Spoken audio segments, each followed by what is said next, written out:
as the platform for accountability of South-South cooperation, and they do not see themselves and their cooperation being discussed in this forum.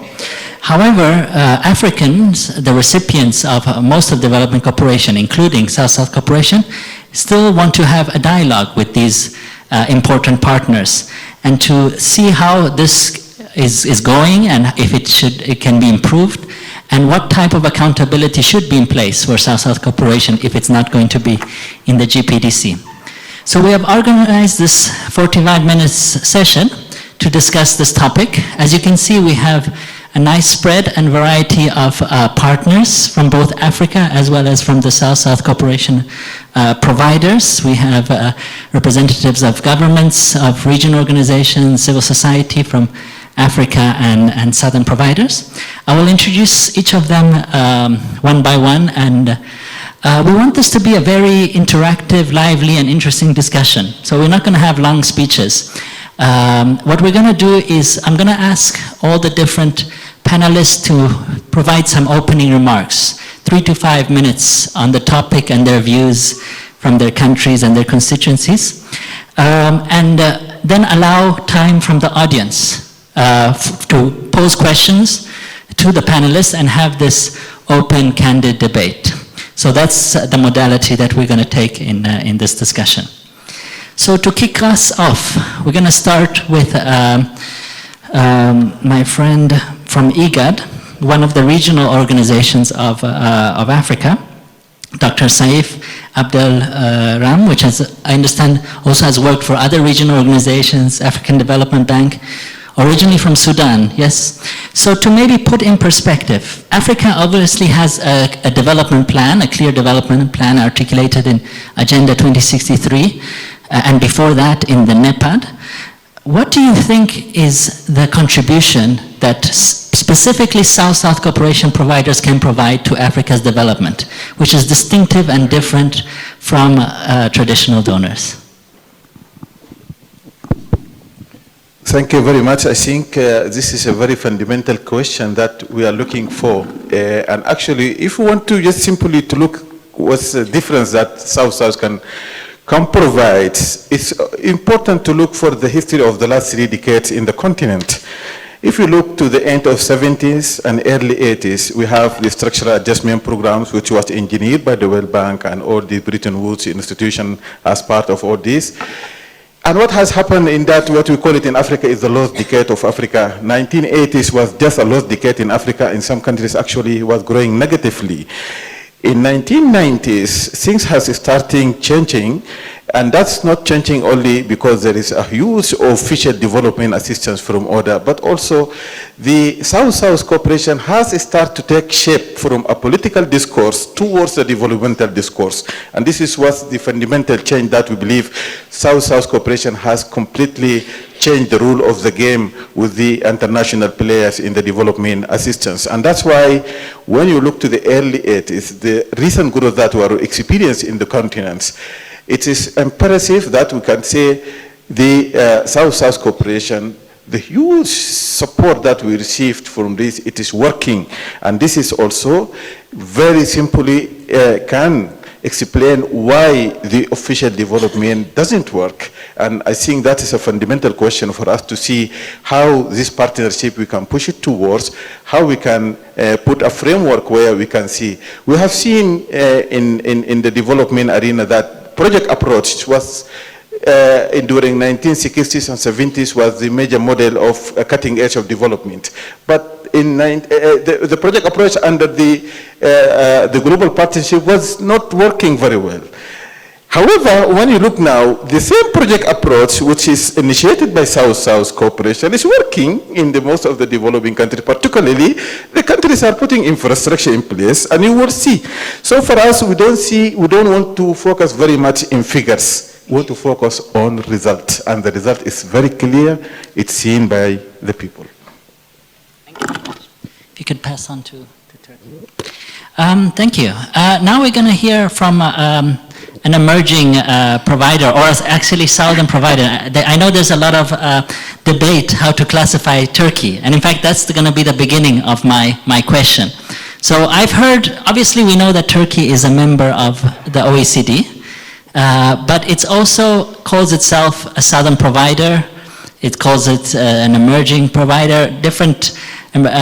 So I would like to know from my colleague from TICA, the Turkish International Cooperation Agency, Yasmin Kurt, how does Turkey see itself, its position in the international development landscape? Is it part of the North or is it part of the South? Okay. And then is it, if the South has been talking a lot about CBDR and in the Busan Common but Differential Responsibilities commitments, what are these specific differential commitments that Southern partners should have?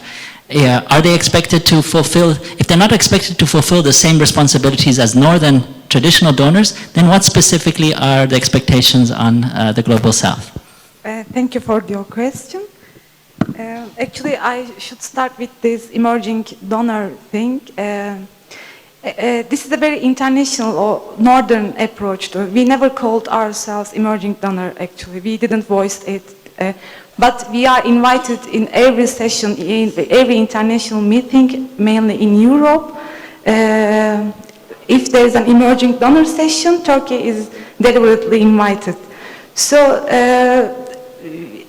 we strive to explain this actually.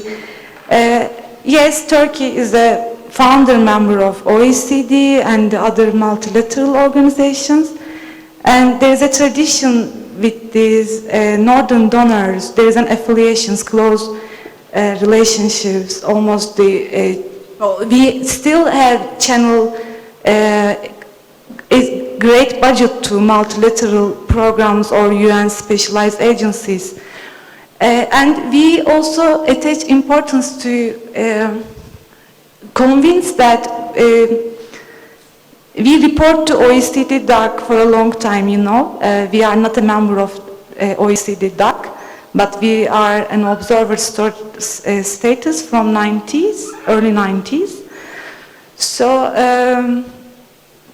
the publicly available data, what we have established an electronic database open to all Turkish ministries, NGOs and municipalities who are enthusiastic about this development cooperation.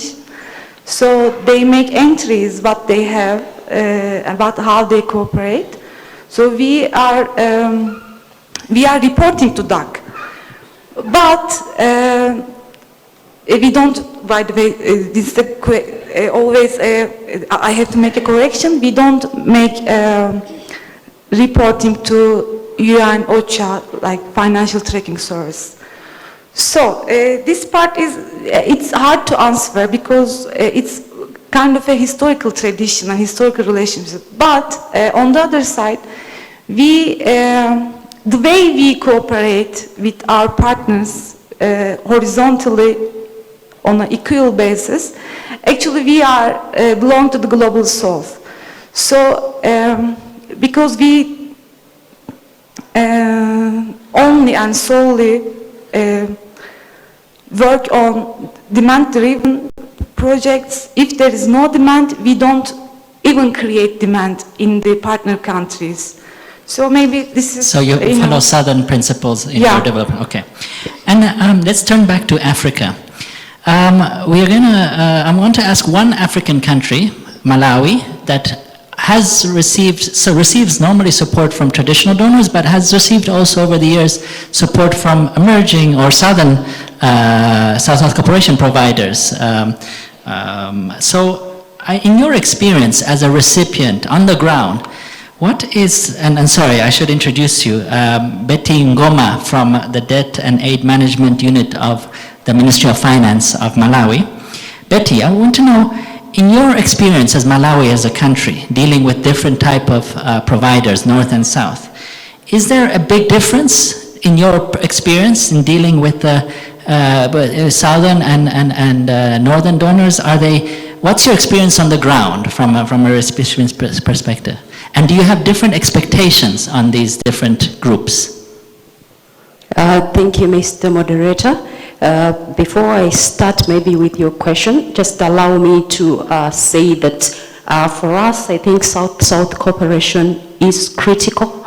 So it's the way to underline. It's critical in our development process because you would agree with me that the resources that we are able to generate as a government and the resources that are made available to us from what we are calling the traditional donors aren't adequate to meet all our development needs, and therefore South-South cooperation becomes important to complement the efforts that are on the ground. So I thought possibly I needed to make that statement, and also to indicate that the South-South cooperation that's available to Malawi, it's both in terms of technical cooperation as well as financial cooperation. So it also depends which particular partner you're dealing with.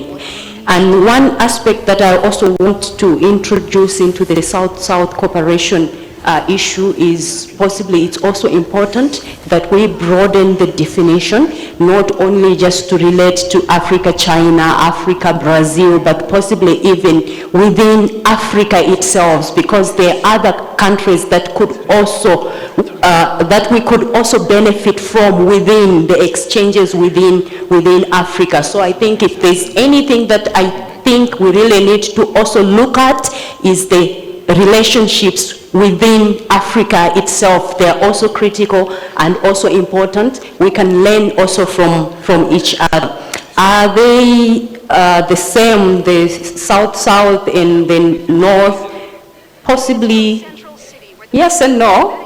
Possibly yes and no. Why yes? We need all the resources regardless, as I've said. Our development needs and challenges are just enormous, so we need the resources. But when it comes to to other issues, I think there is some difference. As you rightly say, most of the traditional donors belong to this group and have embraced the principles, of course, in principle. Whether in practice it's true, that's another thing, but it's a fact that they have embraced this, but possibly we don't see exactly the same with the South-South providers. And if there were things that we would have loved that possibly from our Southern providers we could see a change, possibly number one thing would be the issue of untying. We know that their context possibly is different from the traditional donors, but I think untying would help us quite a great deal because it's good to use contractors from elsewhere. It's good to use goods and services from elsewhere. But when it comes to issues of capacity building, I think then possibly there we don't gain much than if possibly we had tried to untie. Of course, they are also tying even with the other traditional donors. It's also there. So for me, I would think that possibly the issue of untying comes quite high. The other issue that possibly when it comes to financial cooperation with the South, what is different possibly with the traditional donors, maybe minus the multilaterals, the traditional donors are offering us grants. So for the Southern cooperation providers, it's also loans, and possibly that's nothing wrong with getting loans. In any case, as we say, that resources are not adequate, possibly we'll still need to complement with other resources, but possibly the lending terms are also some of the issues that affect us. For a country like Malawi, where we are an IDA country, it matters at what cost we borrow. So I think those are also some of the issues that possibly become a challenge to us, but we nevertheless appreciate the support. And where we think that maybe we also need to strengthen, and where we think there is also much value, is the issue of knowledge and technology transfer. We believe that we can benefit immensely from the Southern provider in terms of knowledge and technology transfer. Possibly it's not long ago that they were in a situation like ours, maybe sharing information would be easier than possibly the others. So I thought maybe I could add that. And the other thing possibly which could be a plus is the flexibility in terms of which sectors we engage with them. I think they are a little much better because it's dependent on what we want. So if we want a road, if we want, regardless of the terms, then they would get there. But for the traditional, maybe we're hoping with the SDGs things will change, but they have tended to love the social sector. So it's difficult to pull them out of the social sector. If you invite them to the social sector, you'll be in good terms. But if you say get to the road sector, it becomes complicated. So I thought possibly I could say that for a start. Yes, thank you very much for highlighting both the positive and the negative elements. And on the note of technology and knowledge transfer, we're going to go to a country which does a lot of that, which is Brazil, in terms of technical cooperation with a lot of African countries and bringing some of the Brazilian experiences. So we have Ambassador Nicodemos, Ambassador of Brazil to Kenya, here with us. And Ambassador, what I wanted to know from you is, you obviously have been working with Africa for a long time, especially the Lusophone countries, and doing a lot of technical cooperation. But do you know if your activities have a real impact on the ground? Is it effective? What is your system? How do you measure how impactful is your work? Well, thank you so much for the invitation and the possibility of participating in this panel. Well, as we mentioned before, Brazil is, we don't consider in terms of development cooperation that we are an emerging country. We are a southern country cooperating with southern countries too. And in this sense, as mentioned by Turkey, our cooperation is always demand-driven. We don't look for a country that would like to receive our cooperation. No, if they come to us, we talk to them, we'll discuss. There is a lot of dialogue that will shape the cooperation. And another thing, there is no transfer of resources, financial resources. And there are other principles that guide our South-South cooperation, like the principle of non-interference in the domestic affairs of the country, and also the respect for the sovereignty. And I could name others, but I think these are the most important. And regarding how do we decide, or who decides if the project had an impact or not? Well, together with the country, we will discuss, we will publish reports that they are online today for everybody to see. And the recipient country itself will tell us to what extent it is effective or not effective. And also, of course, we have self-criticism, and sometimes we'll see that we could have done better. Sometimes all the project is delayed, and we missed the deadlines and things like that. And we consider that so far we have been cooperating with 45 African countries. Africa is by far the largest continent with which we have South-South cooperation. Latin American and Caribbean is the other continent. And things have worked well. And as you mentioned, our main partners are the Lusophone countries in Africa, but also, if you look here in the neighborhood, well, most of the countries we've been cooperating with. And I think that both the recipient countries as well as Brazil as a donor country, we have not only dialogue, but self-criticism in terms of trying to find out how good we did. Great. Thank you. Great. Next, I would like to now hear, we have heard obviously all the perspectives are more governmental, but it would be good to hear from a civil society perspective. And we have Madame Christine Andela from Cameroon, so she might speak in French, so if you want to turn on your translations. Madame, I would like to know, sorry, I haven't prepared the question in French, but I know you understand.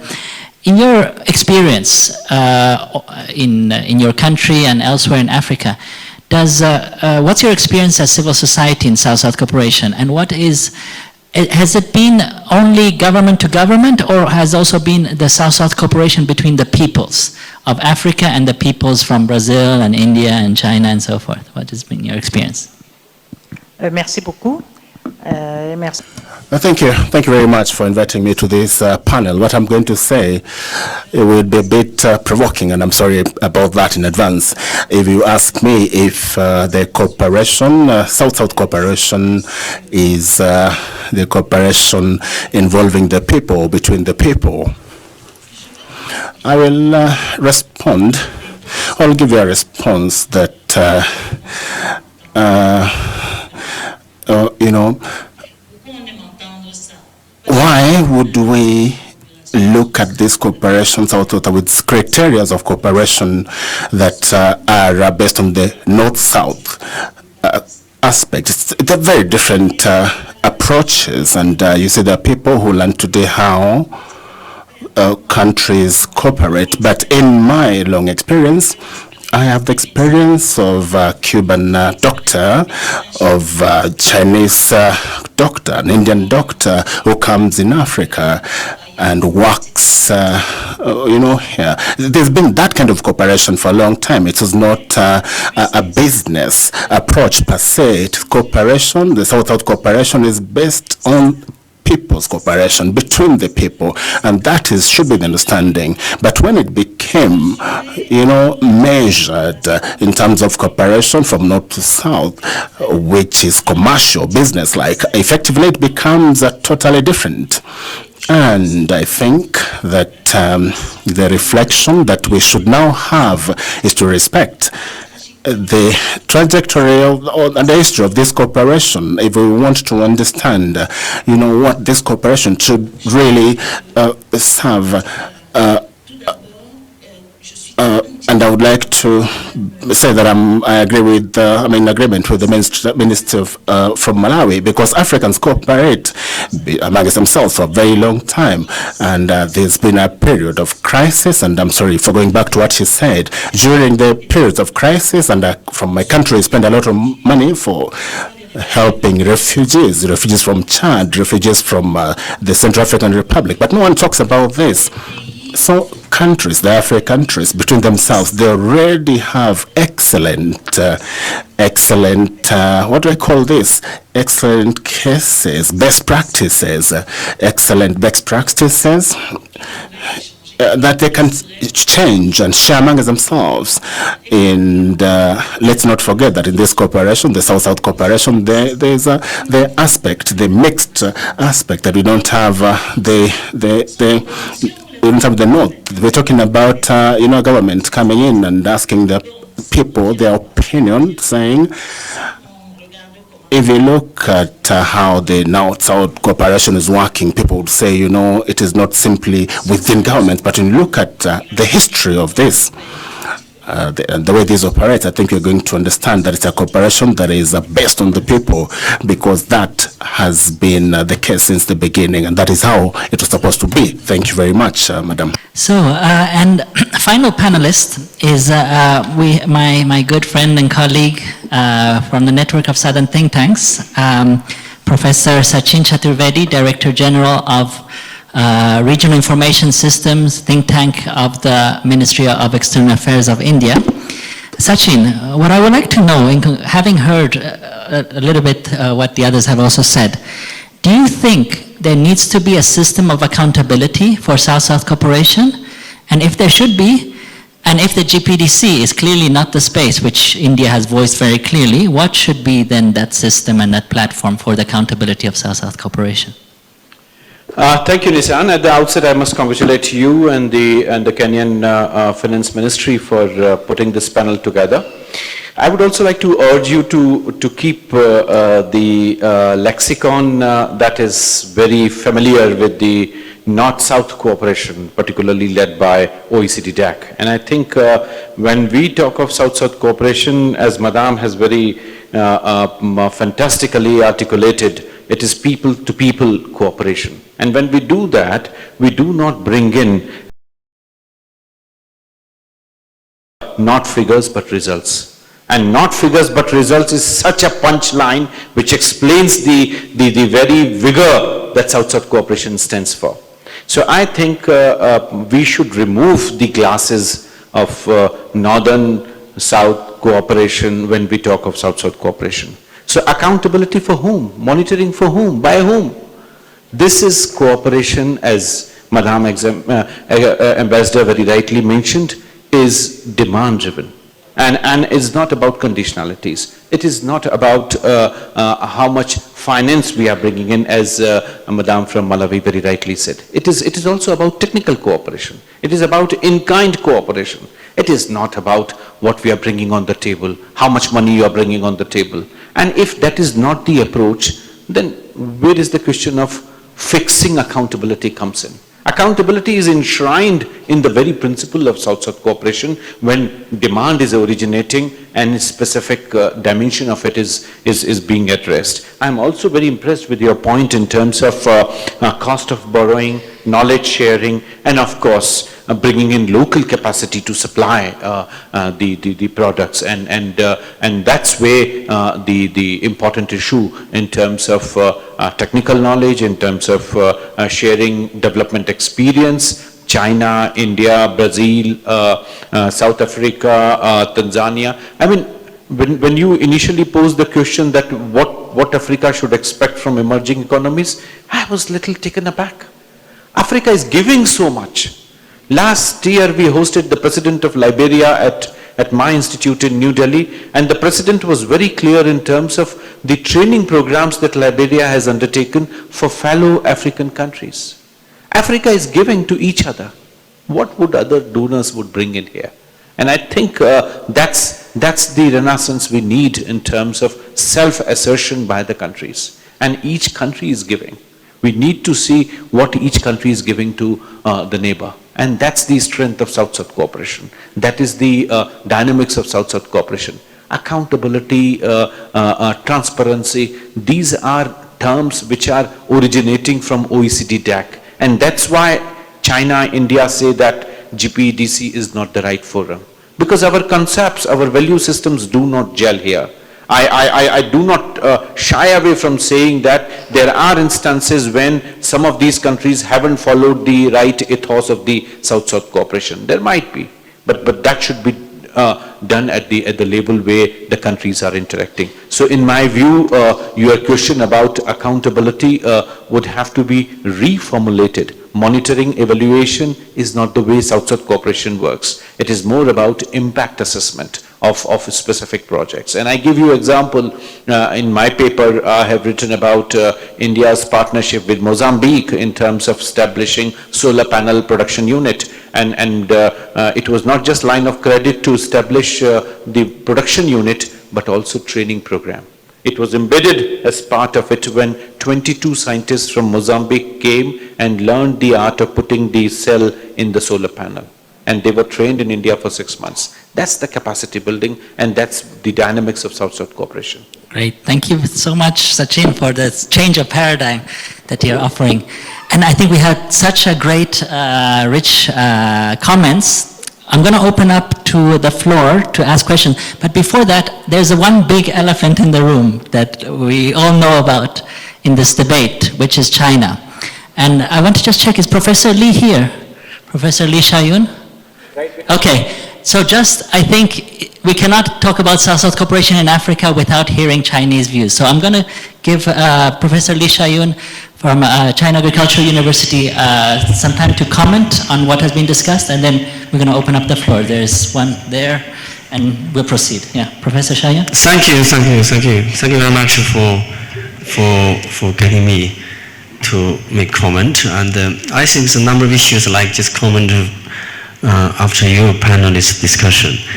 First is that to understand the nature of source cooperation is essentially important. And this was Sachin just mentioned, that we cannot just use a traditional, we cannot just use traditional definition and practice which we have been used in terms of monitoring, evaluation, and accountability. So that is very essentially important. I have made this very, very clear, and I completely agree. And because the social cooperation itself is demand-driven, and demand-driven in the sense of it's reduced heavy burden of accountability. So this is the issue which we have to make clear. And the second, we need also recognize the mutual accountability itself is very contradictory. And the mutual accountability, it is itself is contradictory and is dilemma.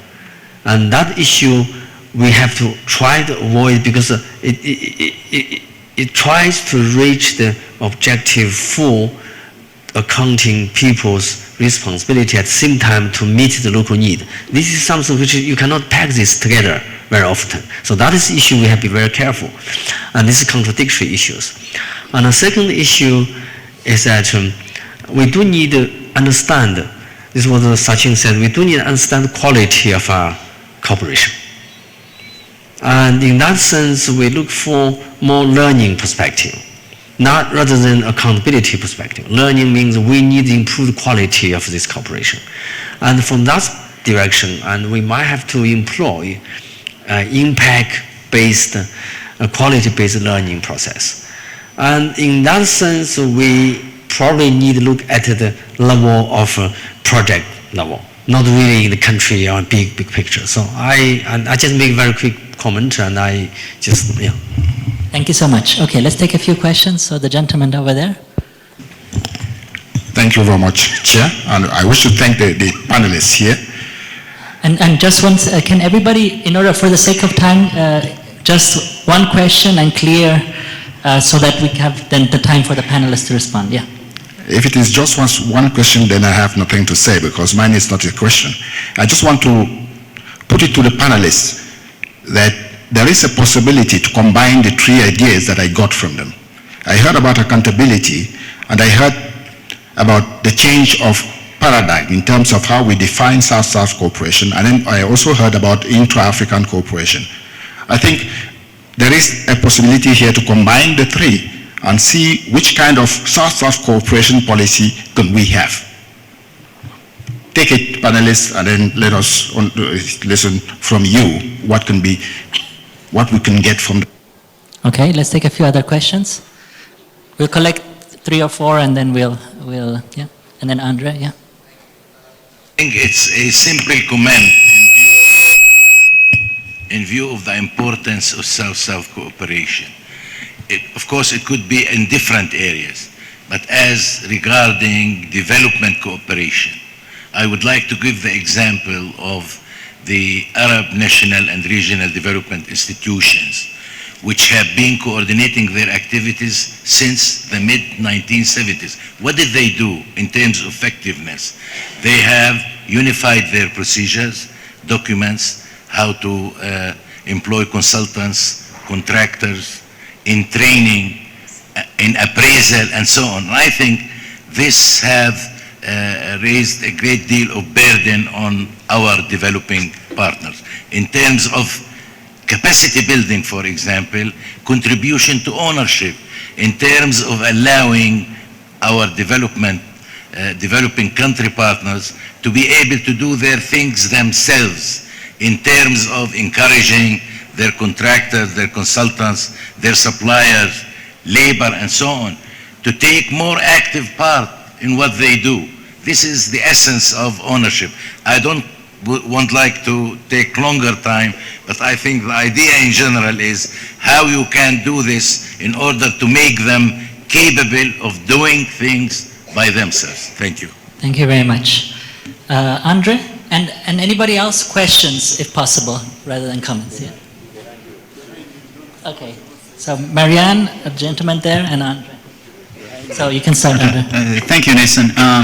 And thank you for bringing in the statement of Professor Lee, because I was finding it odd that a panel on South-South partnerships for Africa did not have a Chinese representative, given the fact that China is by far the biggest provider of this cooperation in Africa. But I would just also like to second what he said and relate to the statements made by Sachin and by the Brazilian ambassador. The South-South cooperation, if and to the extent that it follows its proclaimed principles of demand-driven, of mutual benefits, would imply win-win situation, of local ownership and the like, it is already being accountable. Those are all forms of accountability in themselves. So I don't think we need to be afraid to speak about accountability. We just need to recognize that, if our cooperation is demand-driven, as we say it is, if it leads to both partners benefiting, then that is already forms of accountability that are built into it, so to speak. And I'll stop here. Thanks. Okay. We'll have, yes? And then. Thank you very much. Richard Sawakirianga is my name. Just one comment and question to the people. I heard this comment of saying that this is not the space to discuss South-South cooperation. I think we need to interrogate that statement a bit more, because the way the world is connected, we cannot create bifurcated discourses and say we shall discuss one thing here and another thing here. I think the world is connected so much so that we, for example, in Africa, our experience has been that the North, the South, the East, everybody has converged here and exploited us. So we cannot say we can discuss something here and not discuss something there. I think I would like to put it to the panel that what needs to happen is actually to have a deep discussion on South-South cooperation within the context of the global partnership. Because indeed, when we do that, we start making sure that the issues that are important and dear to South-South cooperation become mainstream issues, and we do not discuss them as if they are peripheral to any discussion. Okay, Marianne? Yeah, I think I just would like to understand better, please, about this debate on transparency and accountability, because it seems as if they're not, that it's coming from the dialect more from the North-South, but indeed these have been emphasized as key principles in the South-South cooperation conferences, particularly in Nairobi and Bogota, and I think also when we speak about accountability and the question comes up for who, why, isn't it about people at the end of the day? And isn't it about finances that come from taxes from the citizens? So what I'd like to ask in terms of the debate on South-South cooperation, when we talk about demand-driven from countries, but where do people and citizens have their say, and how can people engage more so that we know that when there are specific concerns about projects that might have effect on communities, that people also take part of the dialogue on South-South cooperation? Okay, the last three questions are going to be Meja, the gentleman behind, and the lady over there. And then we'll get the panelists to respond to it. Thank you very much, Mr. Chairman. And I want to be a bit provocative, because what I hear is just semantics. I'm trying to understand what really is the difference, because it really doesn't matter. If the aspirin comes from China or from wherever, what I want to know is, does it treat my head? That's the first thing. And now, going to that, really, if it's about accountability, my understanding is that when money comes from India or Brazil or wherever, that is public money. It has to be accounted for. Now, coming to the Africa, when I see only President's Palace being built, and I see big stadiums being built, and alongside that there are very many slums around, I'm asking, why is priority not in upgrading the slums, but in building the State House that already has a strong building anyway? So these are the accountability issues that we are asking. To the extent that you have big projects being installed, people are not consulted, instead they are forcibly moved out, and because we cannot go out directly and ask the Chinese investor or an Indian investor or Brazilian investor, for that matter, why this is happening, we are referred to another element, another structure that we don't understand, and we are just saying as citizens, but that, look, if this is your people's taxpayers' money, and it is our taxpayers' money that is going to pay for it, we need to be involved. And in that context, we need to have a framework or a frank discussion on what structures do we need to put in place to enhance accountability among all the players. It doesn't matter whether you are South or North. All we want is accountability. Yeah, thank you. I represent the Islamic Development Bank here. I think the bank was established in '75 on the principles of South-South cooperation. I think we have been practicing it for the past 4 decades because all our members, which are 57 countries, represent the South. And it was enshrined in our basic document that the principle on which this institution will be based is based on the cooperation between the countries. And we thought each country has to offer something to the other countries. I think learning process has to be win-win and mutually beneficial for all of these. I think during the past 4 decades, we have seen the success as well as the failure. I think we should not be shying away from the accountability. It should be for the lesson learning purposes to see what has worked, what has not, and what are the reasons. So it will help us to go forward in a more structured way. My question to the panel would be, as the South-South cooperation is growing both in size and the intensity, I think the thing what we need to do, the groundwork in terms of putting in place a structured framework where really a South-South cooperation will become a mainstreamed instrument. So what we are doing now, not only identifying where are the sources of the South-South cooperation, where are the capabilities, where are the needs and the demand, and we are playing the role of linking together the way demand and supply exist. And I think going forward, it will be good to have a strategic framework put in place and see what are the countries who are offering their services and who are in demand. And also having the long-term commitment, not only having off and on, the South-South cooperation, really to building the capacity which is sustainable and the longer lasting for the country. Thank you. Thank you very much. Last question, and then we go to our panel. There was a lady there. You go ahead. Thank you. I disagree with the idea that the link of development between North-South, South-South cooperation are different. It's actually the same. It's about accountability, assessment, people-centered, whatever. It's the same. The difference is perhaps that in South-South, the level playing field is better. Because the projects are smaller, we are talking about less amount of money. We are talking about non-financial cooperation. So that puts the position of less developed countries or developing countries more in the same level. But it doesn't apply anymore when we talk about big amount of money. So that's perhaps the difference between South-South and North-South at the moment. However, when it comes to the picture of big amount of money coming from China, for example, there is no difference whether it's South-South or North-South because it's again unleveled playing field that we are talking about. I'd like to comment from the panelists about this idea. Thank you. Excellent. So to conclude, I'm gonna ask all the panelists to 1 minute respond to any of the questions or comments that they've heard, starting from this way. Thank you. Well, I thank the audience for the very striking remarks. I think that I've learned a lot, and I'll take it back home. The last intervener, I think that her remarks were very to the point. One thing that it's very different in South-South cooperation from North-South cooperation, at least from the Brazilian point of view, is that the projects are small projects. They are not big projects. Well, to build a road, to build a stadium, well, this is investment. It's a Brazilian private company, you will do that. But the government or the civil society, together with the government, will never do that.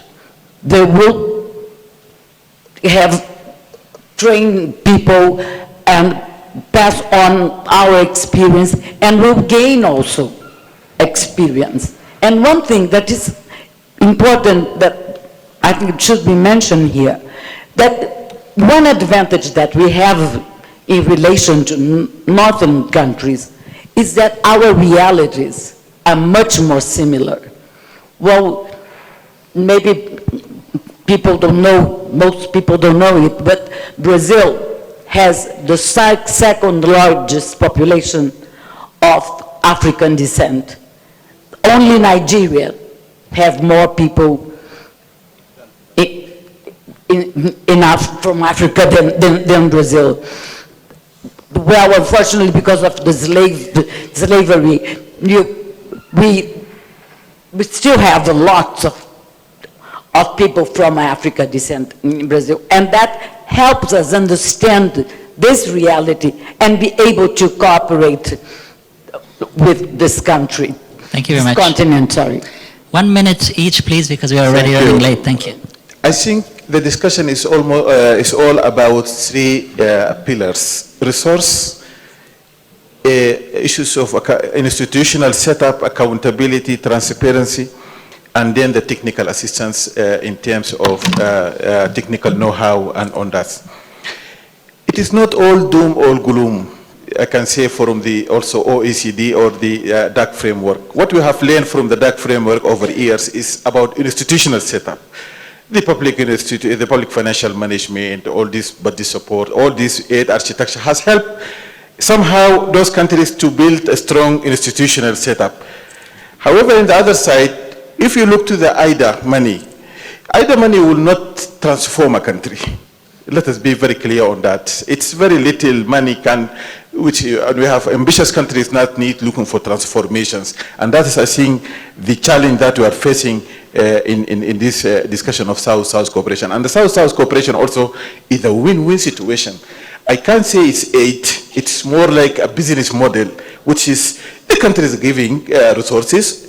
If you look to the natural resource sector in particularly, if I give example of my country in Sudan, now the entire technical staff who are dealing with the oil is local content, because it was Brazil, was India, China, and Malaysia, those who are initiating the oil, and then it's already completely domesticated from the technical backup on that. And I think this is a win-win situation that we are looking for. Thank you. 1 minute, please, if you can. Thank you, moderator. In conclusion, what I would say is that if all of us are concerned about results, then all of us have to be held accountable for our actions. So that's what I would say. And I think on the issue of deepening dialogue on this, I think there's work that has already started. I think being championed with Mexico. Possibly we just need to see how best maybe we can move this work forward. But otherwise, I would also say that in as far as we are concerned, all the resources that are made available to us, we would want as much as possible to make sure that they are all effectively and efficiently used. So the issue of effectiveness still comes in, so it doesn't matter. All resources available from the north, from the south, what is important, it's effectiveness, how effective it is. Thank you. Merci, Monsieur le Modérateur. Je suis entièrement... Thank you, moderator. I totally agree with the panelists that accountability is the area where we need to work on a lot. But we are still starting, because the report on the implementation of global partnership show that there is still work to do in regarding accountability. I know, for instance, the South-South cooperation has not addressed dictatorship in our countries, because in North-South cooperation there were a lot of conditionality through South-South cooperation, we are learning. Collectively, we are learning. But what I wouldn't wish to have, we should not think that we can only talk about accountability in North-South cooperation. We have to talk about accountability in South-South cooperation as well. This is the lesson that we have to learn all together for our development. Accountability is important in North-South cooperation and in South-South cooperation as well.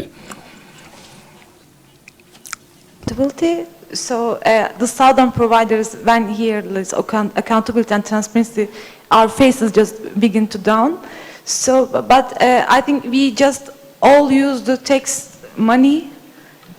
So we have to defend our budget every year in the parliamentary, in Turkish parliamentary, for instance, SDK. So we and we act on like public procurement legislation in Turkey. We don't have any cash transfers to the recipient countries or our partners. So we only provide services and technical assistance, and they are not that much big projects, the big monies, because we have limits to have public procurement. So, and we don't underestimate the assistance or services. It could be a call for a community in a village, or it could be a spare of camels, but it could be a big hospital like in Sudan or anything. Thank you. Final words, Professor Shatavid. Thank you, Nisan. I would just be very brief. I fully agree with what Said said. A three-pronged approach is important. We need to bring in some institutional framework for bringing forward accountability within the South-South cooperation, the idea of resource flows, keeping, of course, the technical formulations outside. Thank you. So thank you very much to all the panelists. Thank you for the audience, and have a nice evening. Thank you.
is the variable, maybe, one very important. I haven't seen anything that with no income, you know, there's no poverty, you know, agree. But I think the multidimensional, you know, approach on everything is really good. Let me give you examples. In Mexico, we were very happy with the MDGs and what we done in poverty. And then the commission that you know very well, I don't know how to say it in English, but Coneval, the one that is in charge of measuring these things, that, by the way, I think Mexico has a very strong institution in terms of measurement and evaluation, told us, after we were very happy of MDGs, I was in the UN, so I was happy because Mexico had done a big, you know, progress. Then Coneval came and says, no, poor people, poor population grew in Mexico. I was like, come on, you know, I thought we reduce it by half or something like that. But this is the multidimensional part. You know, in these indicators, we're looking also at education, health, living space, you know, not only income. So I believe multidimensional poverty measurement is really key to really see how we are advancing on this. As you know, we are proposing with, I think, Germany and other countries, the GPI on multidimensional poverty. I believe that we need to find more adepts to this methodology, so also to be comparable. And it's very linked to South-South cooperation. I think this, this methodology was born in a southern country, so South-South cooperation could be very good for this issue. And I believe that it has proven that to design and target public policies, this way to measure poverty can help, you know, be more effective. And if the GPDC is about effectiveness for development, I believe this could be, this is really a good place to be discussing this and to push for this idea of multidimensional in middle-income countries that, as you can see, the classification says income countries. No, it's measured by income. But middle-income countries have other things also to tackle, not only, you know, the lack of income, but also all these multidimensional aspects of development. Thank you, John. Thank you so very much. And just to highlight one point, because I think Mexico and Colombia with Oxford started the Multidimensional Poverty Network actually in 2013. And we have some of the members here who were there at that first meeting with President Santos of Colombia and Amartya Sen. And that's very exciting. Our next speaker is actually who's very well versed in the Multidimensional Poverty Network because he hosted the second annual meeting of the network in Berlin. In fact, we had the head of Amexid at that time come to Germany to that meeting. This is cooperation. So it's my pleasure to introduce Tom Silberhorn, the Parliamentary Secretary of State for Germany. He's had a long history also in the German government. And one of the things I would just highlight is that he's Germany's governor to the African Development Bank, a member of Parliament since 2002. Tom, it's great to see you. Thank you for coming. Please. Thank you very much. And to measure poverty in a multidimensional way and not only in a financial way is indeed a new approach. Germany supported this idea from the very beginning because we think that it could tell us a lot about the root causes of poverty and provide some new ideas on how to respond to poverty in order to eradicate and end poverty until 2030. We worked together with Mexico on integrating this idea into the Agenda 2030 and our Sustainable Development Goals, and in the end we succeeded in doing so. In Goal 1.2, the 2030 Agenda directly addresses multidimensional poverty. It aims at halving multidimensional poverty by 2030.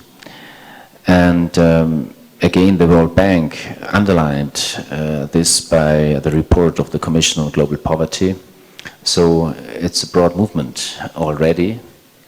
But the intention, of course, is not to keep poor people poor in order to be able to infinitely fight poverty. So in the end, we should aim at ending poverty, at graduating our partner countries and people, of course, from poverty. And I think this is very much related to our effectiveness agenda. The most effective development cooperation is graduation of our partner countries, and if you want, graduation of people to overcome poverty. So this approach of multidimensional poverty measurements and indices ask the question, who are the ones who are left behind so far? What do they really need? Where are they? And how could we reach them and respond to these needs? The indices can provide tailored country-specific, can be tailored to country-specific situations, and again this is highly recommended, or we agreed on this approach with our first principle of the effectiveness agenda, ownership of our development partners for themselves. And so tailored and to country-specific situations is one of the great advantages of this multidimensional poverty approach. And of course, it's a great opportunity for South-South cooperation. And I think Mexico did already a lot in exemplifying what this means. And that's why I want to thank you, Mrs. Casar, for your commitment to this work. We very much build on your political creativity. And I think it's a good message also for the scientists who developed this network and then this idea.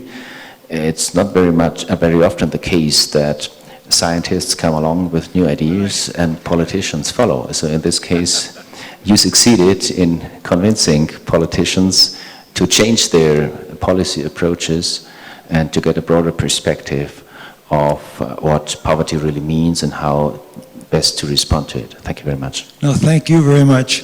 I want to highlight just one thing, because I wish all of you could be and some of the countries that have implemented the measure now, Mexico being one, but also some of the other countries. For example, I'm just going to highlight Costa Rica because they're not up here. The Costa Rican government has now decided, the president has signed a decree that the budget of Costa Rica for next year is going to follow the MPI for its policy, for its government budget allocation for poverty. And that's impact on the poor. That's direct impact on the poor, as you just mentioned, which is really exciting. And that's why we're in this business, right? We're in the business to help poor people. And I get really excited when I go to places like Pakistan or Panama or all the countries that are, I think, here, like Senegal, etc., and see that impact. The next person we're going to hear from is from an agency that was started also from, which from the beginning has really been involved in the Multidimensional Poverty Network, and that's Spain. It's a pleasure for me to introduce Luis Tejada Chacon, the director of the Spanish Agency for International Development. Again, I won't go into your distinguished career, but you have a very distinguished career in the Spanish government, both in the Spanish government and then representing the Spanish government in other places, but also overseas. And so it's a real pleasure to get your perspective and to hear you now, sir. Thank you for being with us. Thank you very much. Well, we have been a traditional partner of middle-income countries. I mean, most of our experience was in the past in middle-income countries. We have extended our cooperation to other areas like Africa now, but Latin America is our main area of concern. We have, of course, launched an ambitious, together with Latin American countries, triangular cooperation, we call it. It's mainly promoting South-South cooperation. We have now 49 operations going on. I think that 14 with Mexico, and on many fields, no? And we will continue on this track, no? The issue is that it is true that this idea of multidimensionality came working with with Latin America, seeing that there were pockets of poverty groups and that this was linked to many different issues, not mainly income sometimes. For example, we have done a long time cultural cooperation with Latin America.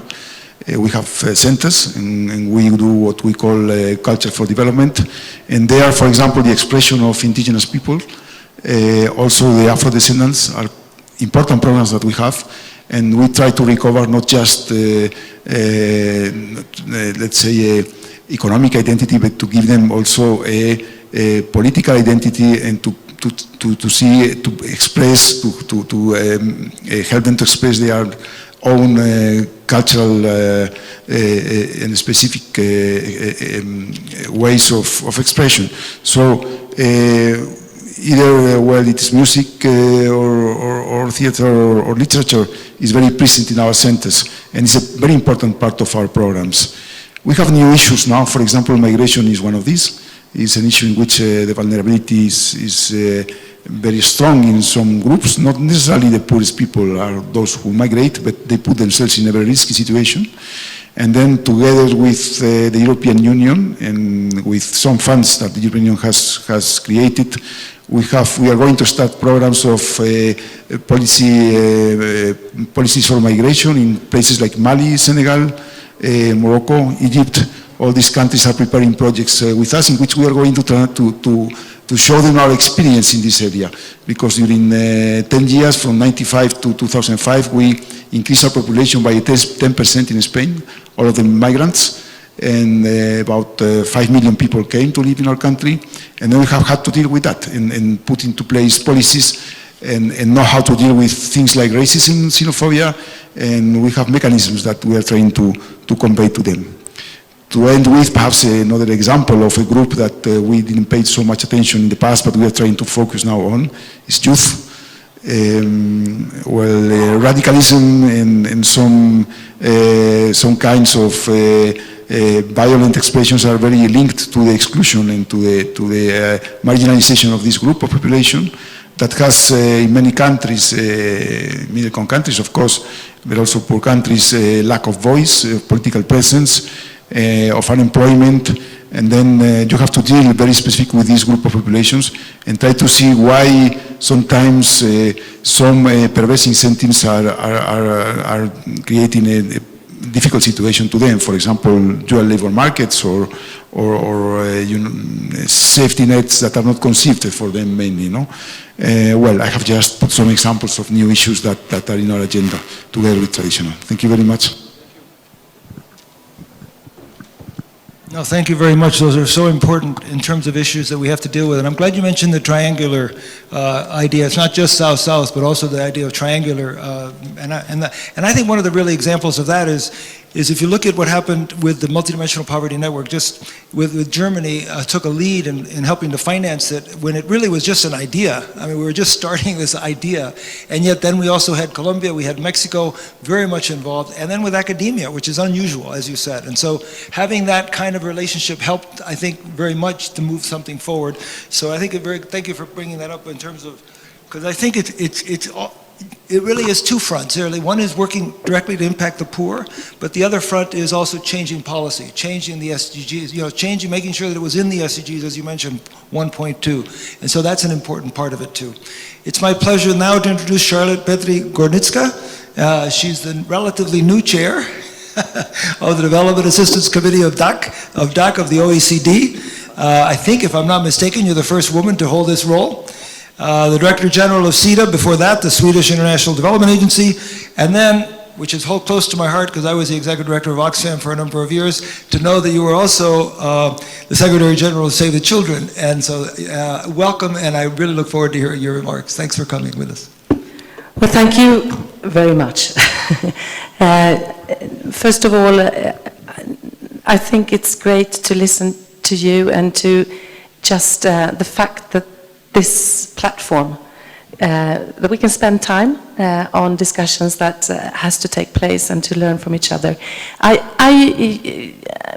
just came from a role as the Director General at the Swedish Development Agency, and Sweden has for quite a while claim that when we talk about poverty, we do that based on a multi-dimensional interpretation of what that means. Sometimes I think we have been fighting to be able to defend that, because it is seen from many aspects as abstract.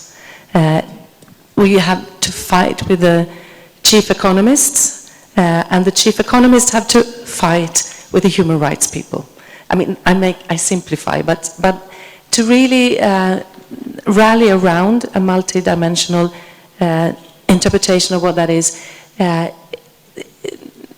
very educating, I think, and lack of voice, lack of participation, which is the human rights aspect really of poverty, is kind of within our DNA.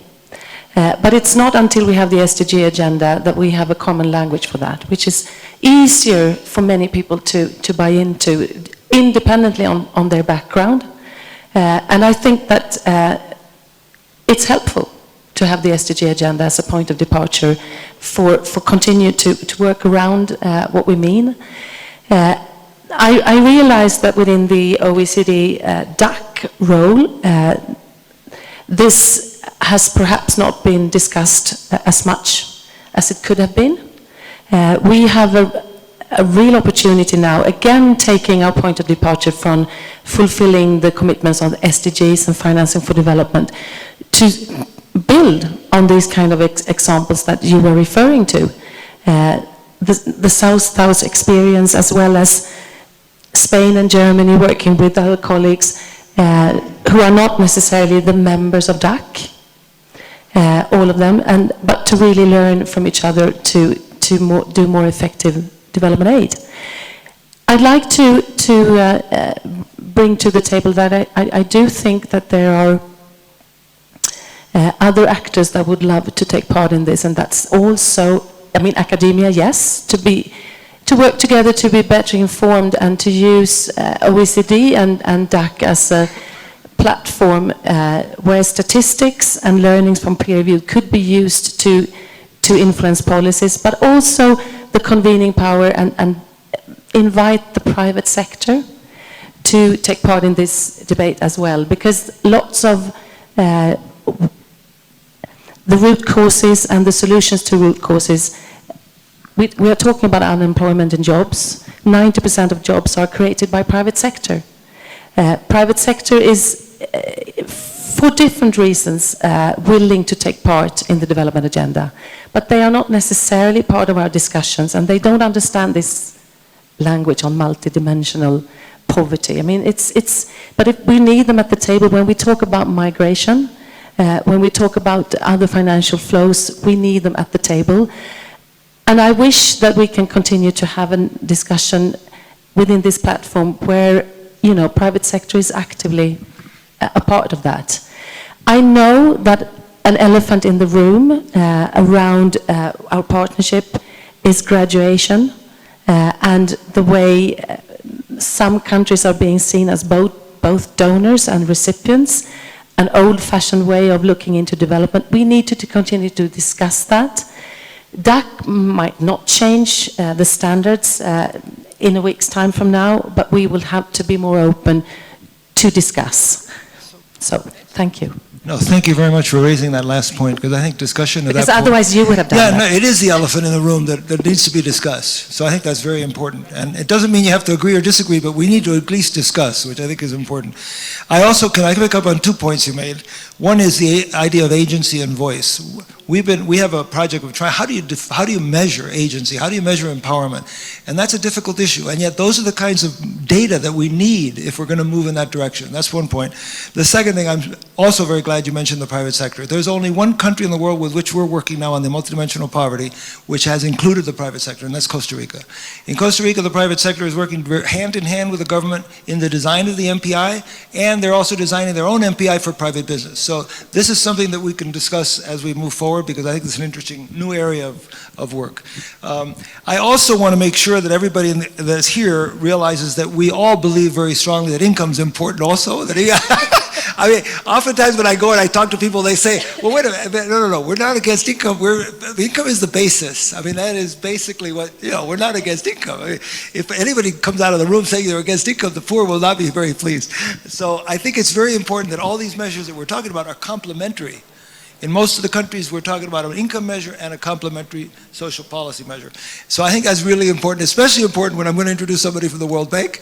And the World Bank has been on the forefront of income measure. It also has now, with the Donny Atkinson report, done some creative thinking, and there's some interesting discussions taking place. It'll be interesting to also know that the World Bank is funding at the country level some of these multidimensional efforts. So it's a very interesting time, I think, at the World Bank. So it's my pleasure to introduce Jos Verbeek, manager and special representative to the UN and the WTO for the World Bank. But again, no stranger to this, because you are the advisor to the whole vice president responsible for the 2030 development agenda for the World Bank, and so you're no stranger to these discussions. So it's a real pleasure to have you here, and welcome.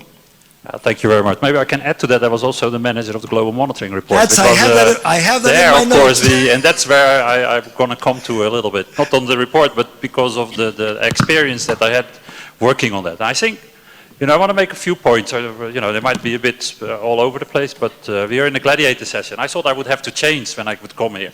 I walked in, I said, what is this? This is not the amphitheater for a gladiator session. I thought I would get a shield, I thought I would get a sword. But no, I'm just sitting here, it's almost like a love fest. I mean, I thought at least the sea brought up that she had to fight for something.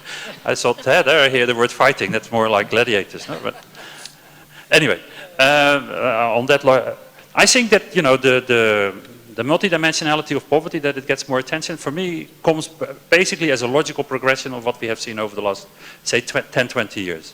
Yeah, in 1990, we had over 40% of the world population living in poverty, in extreme poverty. Yeah? I think the emphasis was really on getting income up, getting income growth, getting people out of that low level of 125 a day, now defined as 190, purely because of price changes, but not of anything that we tried to put the bar higher. And secondly, also, I think because in 2000, we actually defined the MDGs.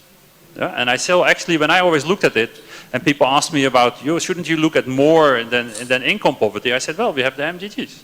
They talk about health, they talk about education, they talk about gender, they talk about sanitation, and infant mortality, etc. So I always looked at it from that perspective. Look, you have, in a sense, a multidimensionality there, but not, of course, a multidimensionality by linking it probably through panel work and things like that to one particular person, no? Because I presume that's what the multidimensionality of poverty index would do. We look not, we don't look at averages, but we're linking at each of these individual persons to see, is he or she deprived in one of these dimensions, I think. So I think the logical the progression is now that we have, well, we haven't done away with the MDGs, but they have been absorbed in the SDGs. So they have been sort of snowed under in the attention. So I think it's very important that we say, look, we need to bring these other dimensions of real deprivation, which the MDGs focused on, because this was the people's first agenda. Yeah. The SDGs are really an overall, holistic, universal type of development agenda. So these deprivations have sort of a little bit snowed under by many of the other things that we care about under the SDGs, of like climate, like infrastructure, and things like that. So I think for me it's a very normal progression for us. I mean, in the World Bank, I don't want to be defensive, but of course we have really worked on the income part, and slowly but surely this multidimensional stuff has come. We had, we weren't completely ignorant about these things, but it's, but the focus was of course really on the income part. And then, of course, both of two co-gladiators, although I'm not sure I can call you a co-gladiator, but you're certainly a co-gladiator, brought up the Atkinson report. Yeah, so when Kaushik Basu, our previous chief economist, and very much, I think, of course, a person, very much did a lot of research in the poverty area, wanted that we started looking, I think, partly because of these trends that we saw, we need to look at more than just income poverty to really focus on our interventions and how we help the poor improve. So the Atkinson report has really said you need to move into this direction. Basically, that's the conclusion. The bank is going to do it a little bit different, maybe building on what has been done by others around here in the table, is we're going to bring in the income part also in the multidimensionality. So research has started. We want to do multidimensional poverty, but we're going to bring in the income part as part of one of these dimensions. And I think if I might put not a question, but I think the challenge for us now going forward, yeah, if we're going to really develop jointly all these type of measures to look at multidimensionality of poverty, I think it's really like, okay, how do we deal with mobility? I almost see that as the next big challenge that we are going to get. Yeah? Do people fall back in poverty? Yeah? And from a multidimensional perspective. How are we going to do research?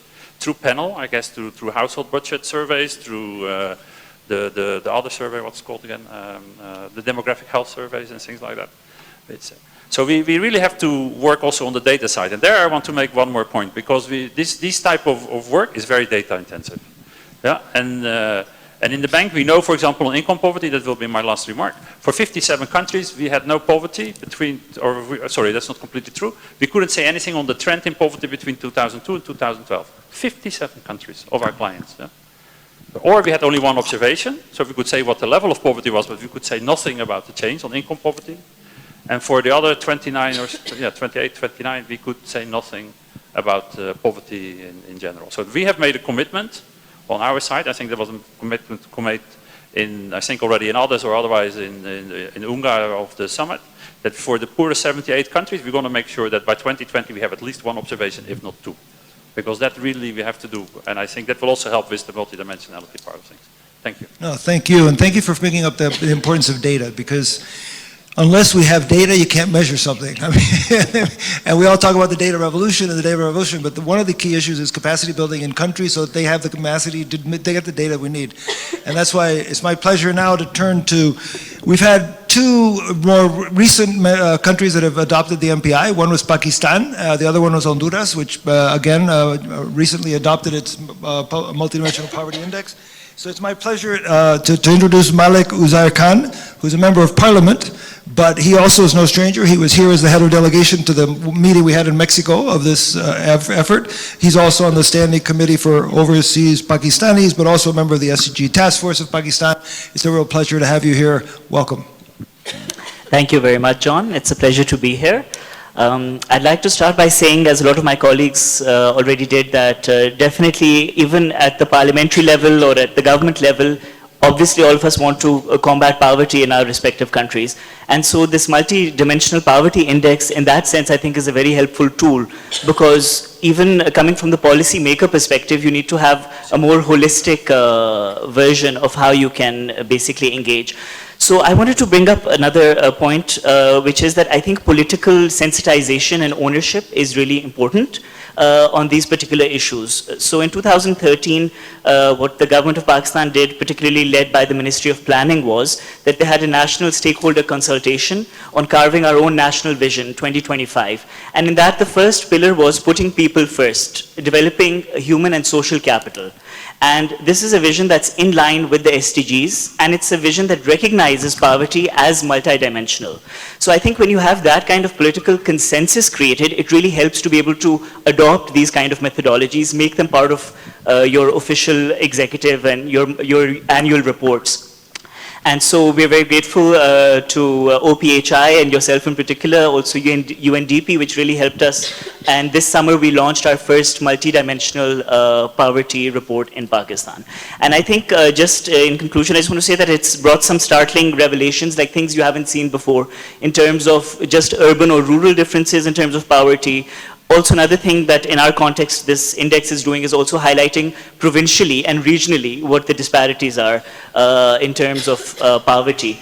And also, for instance, it gives you an idea, like in a certain area, one of the major contributors of poverty might just be a lack of education, whereas in another area it could be lack of health. So that, I think, is a very important tool for policymakers in Parliament to really come up with how to address that. No, thank you so much, and thank you for bringing up the idea of local ownership, because it doesn't work if there's no local ownership.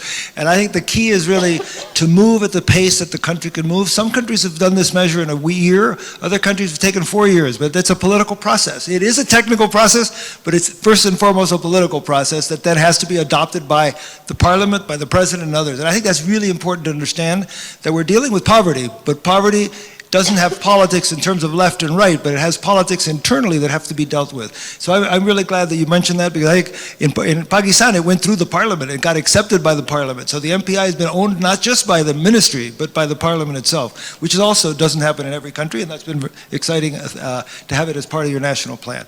Well, I think I'm also a gatekeeper in terms of time. This was supposed to end at 7. It's now just 7, just a bit after 7, and I know some people had to leave at 7, so I want to make sure that we allow people the capacity to leave. But at the same time, we probably should have at least 1 or 2 comments from others if need be. First, are there any burning questions from the audience? But I'm going to keep this to maybe 5 or 10 minutes, and I'm not going to go around and have you all speak, but if anybody has anything on the panel you'd like to say. Is there any? I can't see very well. So, okay, so let's do at least one. Yes, go ahead. Please. Just a quick question to the colleague from the World Bank. What is the timeline for your development of a multidimensional poverty assessment? Thank you. My question is around the SDG agenda and specifically looking at the principle of leaving no one behind. Ultimately, this agenda is saying that if this agenda isn't met for everyone, it won't be met for anyone. So the focus on the individual there is really essential, and that's a real challenge for poverty data, especially, as we heard, 57 countries where we have no trends since 2002 on poverty data. And fundamentally, those who are working with poverty data, how are you looking at addressing that challenge where we can actually understand who is in poverty, where they are, and also what progress they're making out of poverty? I think that's a very important point. Any other comment or question? Yes, one more, maybe one more. Yes, go ahead, please. First of all, I'm from Mexico, so very proud to hear that this effort is being shared. My question is, I'm from civil society, and I think civil society can bring a lot to those dimensions of multidimensional poverty that are not income. What are the mechanisms that are being thought in these countries to work with civil society, just as they want to work hand in hand with private sector? How are you conceiving working hand in hand? Thank you so much, because we hadn't mentioned the civil society, and I think it's absolutely crucial. I think we'll leave it at that. There was one question addressed directly to you, so if you want to answer that one, that'd be great. Well, that one is very easy to answer. I don't know, actually. So I have to get back to you. So that was the easy one. But on the other things, it's a bit technical maybe, but you know, what of course being done, the bank still makes estimates on regional aggregates of poverty reduction. So we use models in a sense to estimate. And if you come, what you can do on panels, actually there's probably an expert here much better than I, but I worked a slide little bit of that, is that what you do is and also mapping, you basically correlate household budget surveys with the survey. You look for fixed elements in both of them so that you kind of regress it on one another so that you can say, where are these people living? And similar you can do in a sense with panels over time now, with mobility. If you have 1 or 2 surveys, you can start doing it because they're fixed questions in one, and you again run regressions, and you can say, okay, are people moving up or moving down? Anybody have a comment on civil society that you want me? Well, I think again that's I think the position of Oxford, for example, when we do this work, is that we don't have a position. In other words, it has to be a local country decision, and every country has a different way of approaching that. So, for example, in Pakistan, I'm sure it's quite different than in Bangladesh, or quite different than Mexico or Colombia, and I think it's very important to all stakeholders have to understand multidimensionality. So one of the things we do in that 1-year process of adoption, there have to be people in some countries there's a whole process of discussion, getting ideas from the field, what do poor people themselves think poverty is before they decide the dimensions. So we don't actually propose the dimensions, that comes from each country, so each country can use it for their own policy purposes. I would only mention one other thing to you in terms of methodology, and that is that the one of the exciting things about the MPI is that doing MPI once doesn't make any sense because you really want to do it over time, because you don't, one time is interesting, but 2 is more interesting because then you can see if it's gone up or down. And that it's the over time, and then you have to say, you can't change the methodology and you can't change the questions. So you need to have some consistency over time.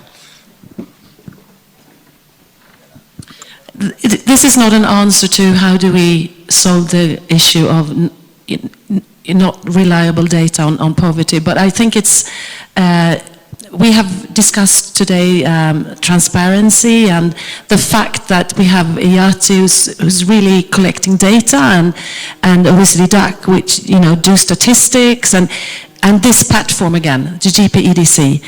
I think we have an opportunity to kind of ask ourselves what is needed and who is doing that. Who is doing what? Because this is really a gathering of capabilities and capacity. So we should not leave that question to 4 years down the road. We should think about that. And also how we use data and statistics, and not to confuse data and statistics being the same thing. So I really think, we talked this morning, but next time we should use data, statistics, and lack of it around an issue to really exemplify what we mean, and not be too technical, but to be really driven by what we're trying to do with data and statistics. So I think I just want to see, a more in-depth quality work on that.